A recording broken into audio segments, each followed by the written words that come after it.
बहुत बहुत शुक्रिया। किस तरीके नाल शुक्रिया अदा करिए, किस तरीके नाल अपना दसीए कि साडा सब दा ही जिहड़ी साडी धरती नाल असीं इस पंजाब दे, इस इलाके दे, इस खित्ते दे पैदावार हाँ।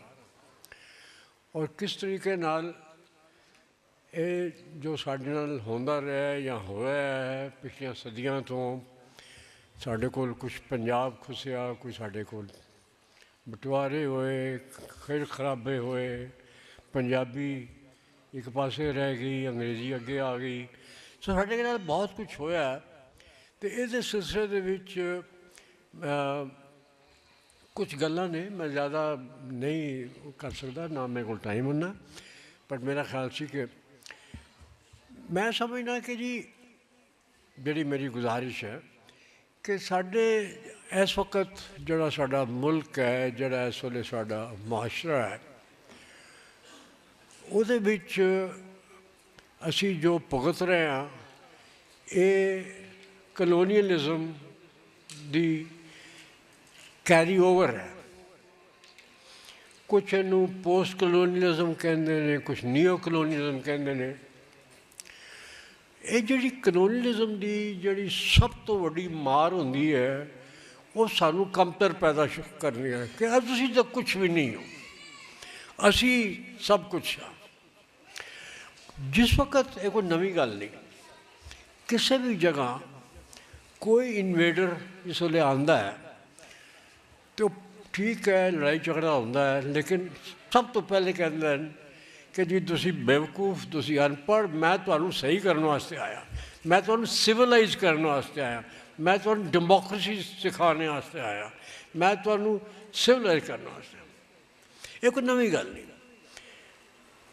जिथे भी हमले हुए ने लाइब्रेरियां सब तो पहले साड़ते हैं।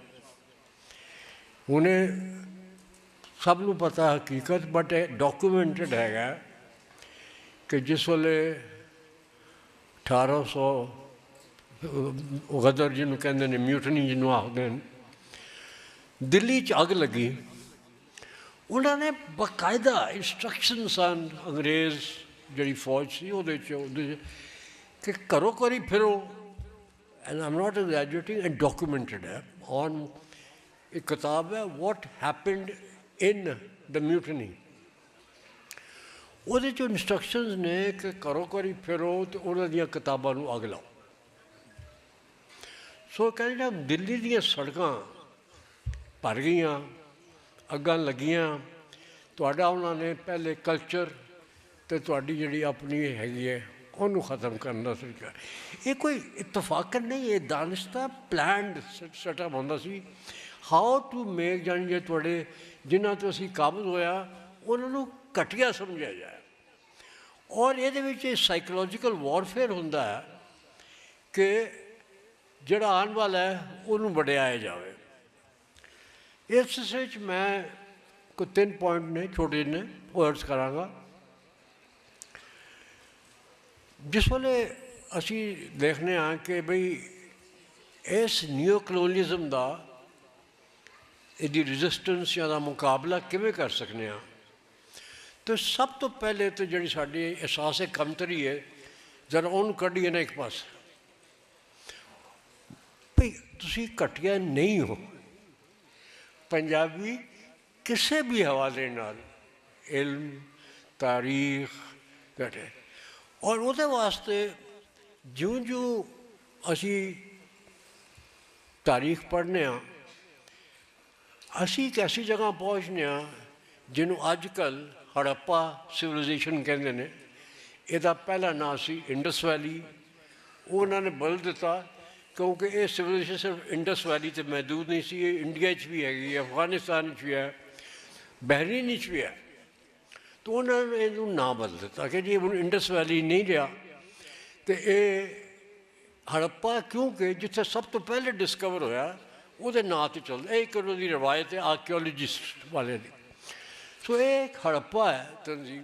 तो मैं कुछ गल्लां हड़प्पा के बारे करना चाहना क्योंकि पता चले कि साढ़े जोड़े असी कितों आए, साढ़े मुढ़ की है।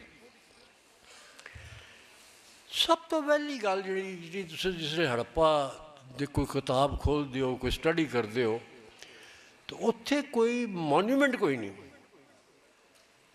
यानी मैं जो अंग्रेजी च कहां सब तो हैरान कुन गल है the absence of monument not the monument तुम मिस्र जाके देखो ओए वाह वाह बड़े हराम है पिरामिड ने फलां है और यह जड़ा खिता है इतने मॉन्यूमेंट ही कोई नहीं लोगों ने क्या हो रहे गरीब सन ये गरीब तो नहीं सन बड़ी फैली हुई सी ये तुसी जिन थोड़ा जोग्राफियाई इमेजिनेशन इस्तेमाल करो तो कराची तो लाहौर तक असी सारा जानने साउथ इंडिया तक तजारत करते सी बहरेन तक मैसोपोटामिया की दिक्कत साड़ा जिक्र है एक पत्थर है लैपिस लजूली उसका नाम है वो सिर्फ अफगानिस्तान पैदा होता है बड़ा कीमती पत्थर उसकी तजारत इन्नी फैली हुई सी कि तुहानू जिथे लैपिस लजूली पुराना मिलता है वो सीधा हड़प्पा तो आया होना है तो उस तो नज़र आता है कि कितनी दूर ये पहुँचे हुए सन वो जड़ा बंदे नू पता है थोड़ा बहुत तजारत जी होंगी है सफ़र जोड़ा होता है वो कोई नैविगेशन के बगैर नहीं होंदा तो ये तो हो नहीं सकता भी टुर पाओ आपे पहुँच जाओगे ये नहीं होंदा सो कुछ मैथमेटिक्स कुछ हिस्टोरमी कुछ समझ बूझ कोई वो टैक्नोलॉजी कोई कश्ती साजी कोई कश्त बनाना ये बुनियाद है वही ਇਹਦਾ मतलब ये कोई अनपढ़ तो घटिया लोग तो नहीं सन पर उन्होंने मॉन्यूमेंट नहीं बनाए जो उन्होंने मॉन्यूमेंट बनाए ने तो किस चीज़ बनाए ने उन्हें मॉन्यूमेंट वो बनाए ने जिस आवाम का भला हो मैं लफ्ज़ बाहर आवाम का भला सोशल वेलफेयर उन्होंने जोड़ा बुनियाद है हर चीज़ उन्होंने वायलेंस नहीं होती 3-4 हज़ार साल ये वो खिता जिसे तुसी पासबान हो जिस कोई जंग नहीं हुई कोई जंग नहीं कोई ऐसा खिता नहीं है जमीन कि जिथे इन्नी देर जंग न हो हूँ जंग के आसार ने शुरू जैसा हड़प्पा डिस्कवर होया तो उहदे विच जोड़े इंटरप्रेट करने वाले सन अपने अंग्रेजी सन तो अपने प्री कंसीव्ड आइडियाज़ नाल आए उन्हें खोलिया वो आसार मिले ने तो इत्थे कोई ना कोई बादशाह होना फिर बादशाह का तो पैलेस है कोई ना इत्थे कोई प्रीस्ट होना है प्रीस्ट का मंदिर कोई ना या कोई होर प्लेस है इत्थे कोई कतलो गारत हुई कोई मैस ग्रेव नहीं है कोई हड्डियां के ढांचे नहीं मिले जिथे जंग हुई होवे मैं गौर न कोई ऐसी लाश अगे तक कल हो रहे लफ्ज मैंने नहीं पता अगे तक कोई उस वक्त की लाश नहीं मिली जिन्हों के शार्प नाइफ नाल कटिया हुए हड्डी कट्टी कोई नहीं मिली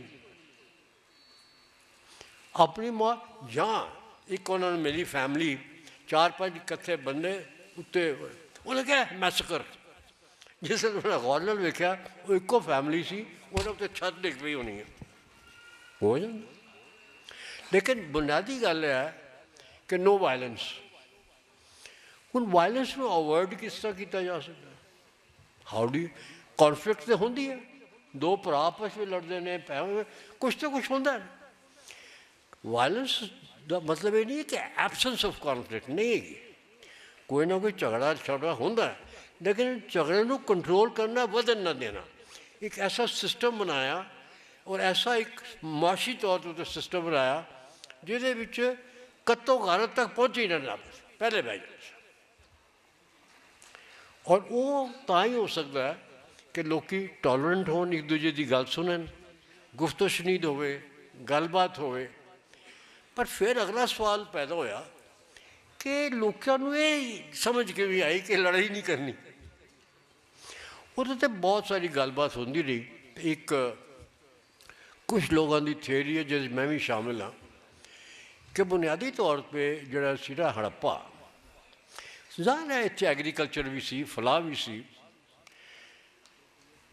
पर यदी जी बुनियाद है ना वो सी ट्रेड ना ट्रेड क्यों तुसी सब जानते हो कराची तो लैके लाहौर तक 800 मील का सफ़र है लैंड पर जी लाहौर की एलिवेशन है वो 800 फुट है सिर्फ और रस्ते के कोई बैरीयर नहीं है कोई पहाड़ होए कोई दरिया ना होए कंटिन्यूस फ्लैट लैंड है जरा 1 मील 1 फुट थोड़े फर्श तो भी बेहतर है बैठे ने इंजीनियर साहब कैलकुलेट कर लो ये तो ज़्यादा फ्लैट है ਇਹਦਾ मतलब की है ਇਹਦਾ मतलब है कि लोग ਜਿਹੜੇ दरिया के नाल ਰਹਿੰਦੇ ਸਨ ਉਹ ਸਾਰੇ दरिया के नाल ही ਰਹਿੰਦੇ ਸਨ ਉਹਨਾਂ ਨੂੰ सफ़र ਵਿੱਚ कोई मुश्किल नहीं सी वो किश्ती फड़ी तो कभी पानी के नाल टुर पे तो शामी हवा टुरी तो वापस आ गए सारे को पता है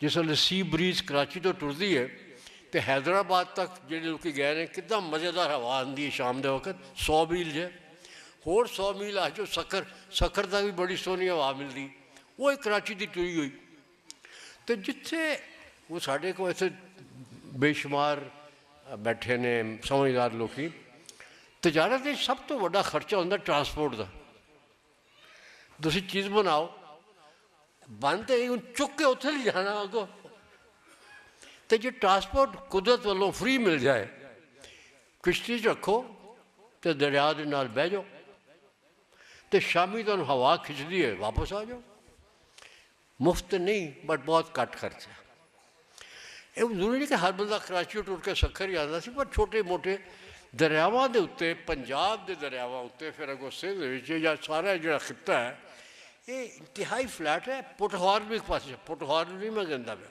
बट सतलुज तो लैके ईस्ट पंजाब तो गिनो सारे ये सारे दरिया उस वक्त के हाईवे ने ये उस वक्त की तजारत की गुजरगाह ने और उस वक्त का जो ट्रेडिंग है the most productive most interested तुसी ट्रेड कदे करते हो ठीक है गल्ला भी होंगे फलां होंगे पर असल ट्रेड होता कीमती चीज़ों में वापस लजूली सोना चांदी यानी तुसी वैल्यू ऐड करके ट्रेड करते हो कपा कदे नहीं बेचते तुसी जुराबा बना के बेचते हो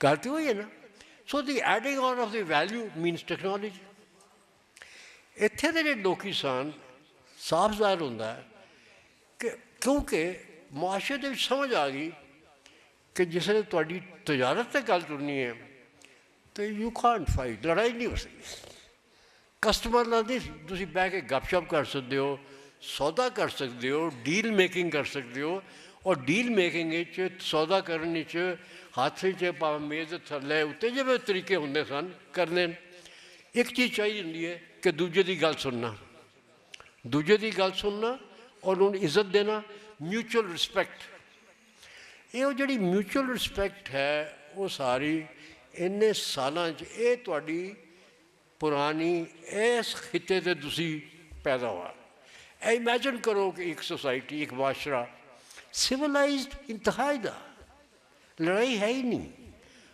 ऊंच नीच बहुत ज़्यादा नहीं है छोटे मकान सन बड़े मकान सन लेकिन हेल्थ ना पता सी साफ पानी का पता सी गंदे पानी में मिक्स नहीं होता सो नो डिजीज और very little disease public welfare की हर चीज़ उत्ते ना कर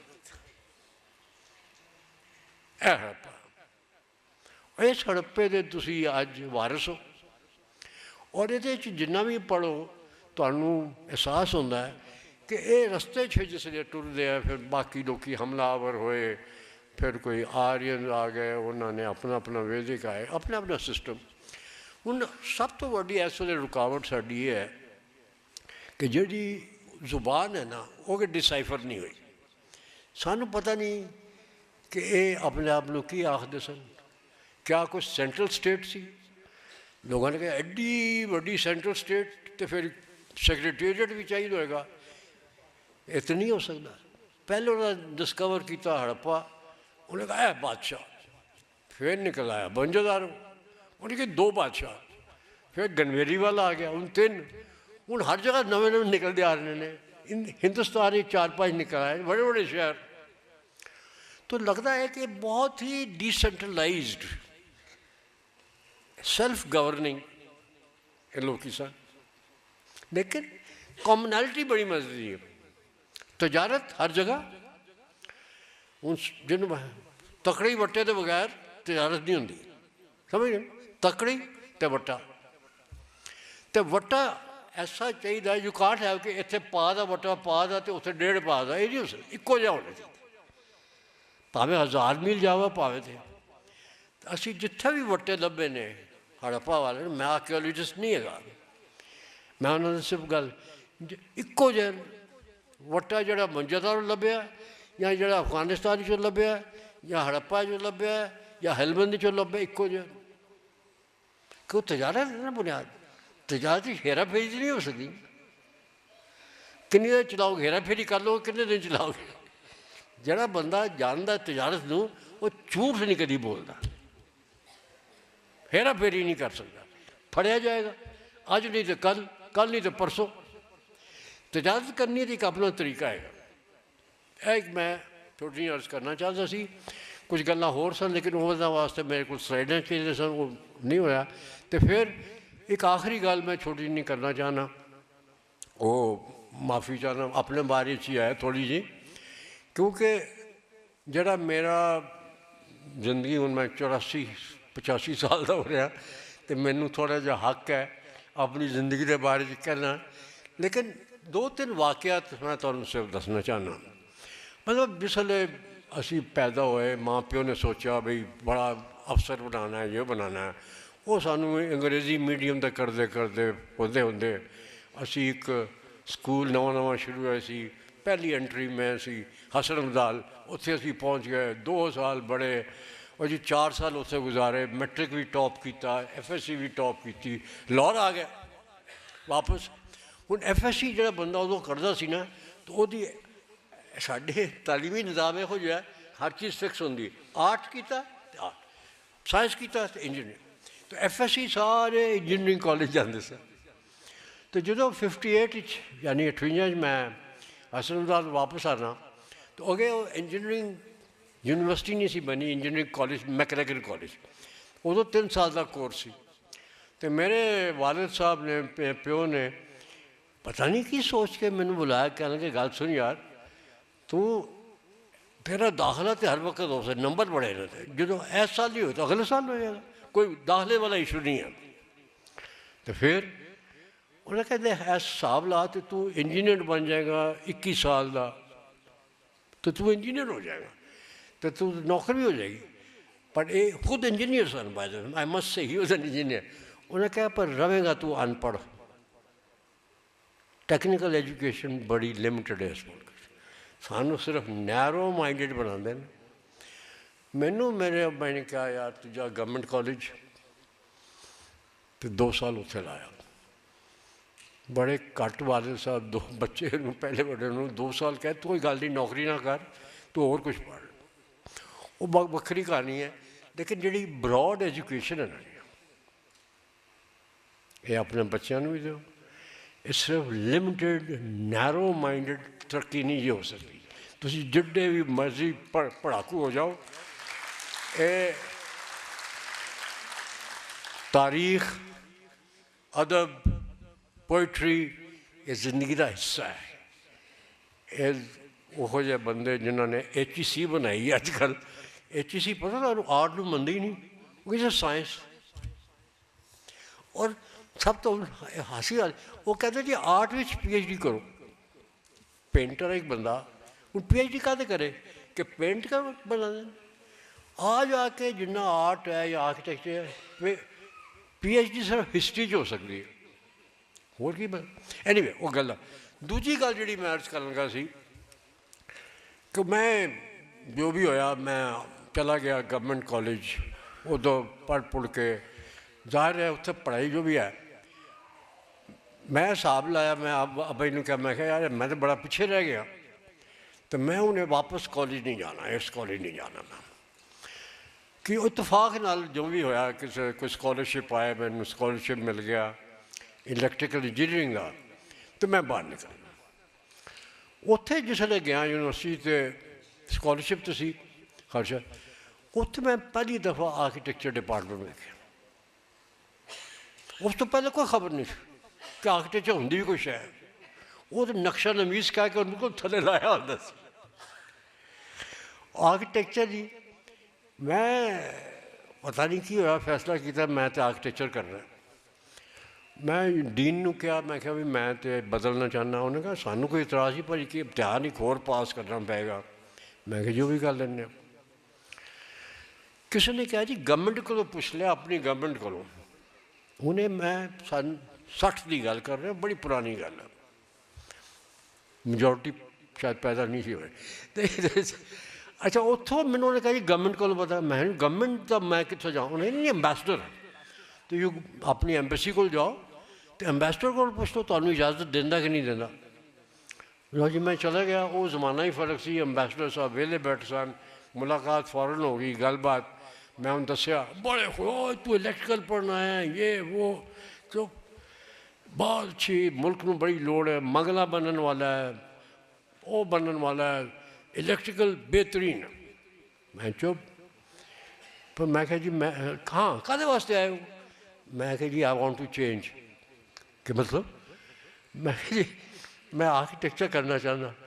वो पता छाल मारी, वो बेवकूफ पागल, तू आर्किटेक्चर पढ़ना चाहना? लो जी बड़ी उन्होंने डांट दी। वो भी ब्रिगेडियर साहब मैंने अगे तक ना याद है, उन्हें बड़ी डांट की थी।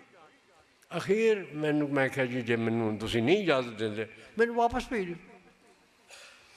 I mean that man sat back, he looked at me, मैंने कहते ना तू तो वाकई बना क्या?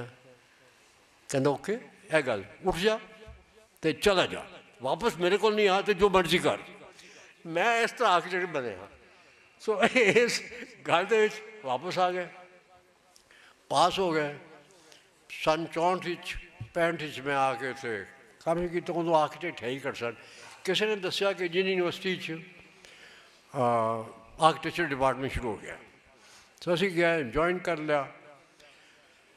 जिसे ज्वाइन किया तो मैनू इंटरव्यू उन्होंने किया तो कहने कि हाँ भाई ठीक ठाक है, बड़ा अच्छा रख लें। पर मैं जी मेरी एक शर्त है। बोर्ड शर्त? कैंडिडेट्स डोंट हैव शर्त, तुसीं जो असीं कहांगे मनना पैगा। नहीं जी मैं जी मेरी एक शर्त है। हाँ जी की? मैं जी मैनू प्राइवेट प्रैक्टिस अलाउ करोगे? मैं गवर्नमेंट सर्विस प्राइवेट प्रैक्टिस नहीं होती। Why do you want to do it? क्यों करना चाहते हो?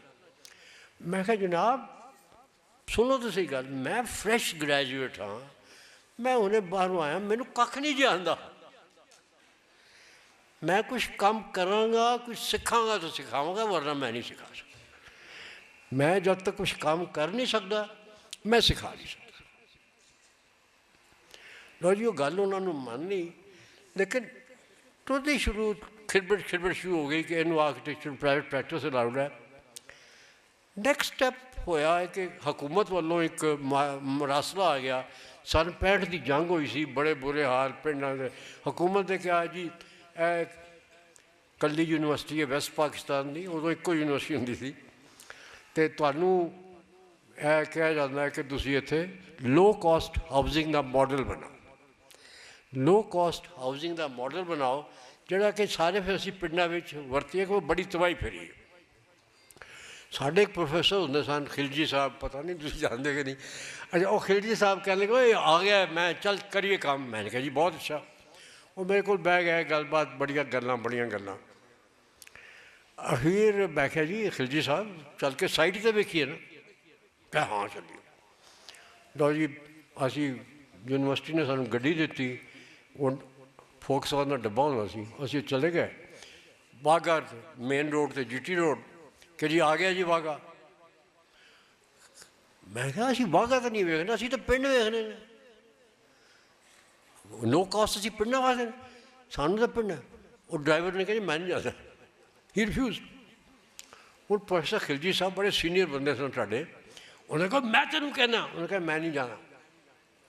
सो मैं कहा यार ये बड़ी उन पूछा की गल वो कहते वो तो खोबा है ये नवी गड्डी है ये तुहानू तो किसी ने कुछ कहना मैंने कहा तो जी वापस आ गया बट वो मेरे अड़ गई तो मैं एक वो सोल्यूशन लभ लिया मैं एक साइकिल खरीद ली साइकिल नूं बस के उत्ते रखो जिथे मर्जी ले जाओ बस तो ला लो जिन्ने मर्जी पिंड फिर लो कोई रुकावट नहीं बस मैं आखिरी गल 3 साल मैं पहली दफ़ा पाकिस्तान में समझन आया पंजाब में समझ आया 3 साल साइकिलों असीं पिंडां फिरते रहे लोगों नाल गलबात करते रहे समझते रहे उन्होंने की तो जनाब जिन्ना भी साढ़े जो कोई जो आर्टिस्ट है भावें पेंटर है भावें अदीब है जो आर्ट है तुहाडे विच सब दे विच आर्टिस्ट सब कोई नो बो लेकिन अपने लोकां नाल जुड़िया बगैर अपनी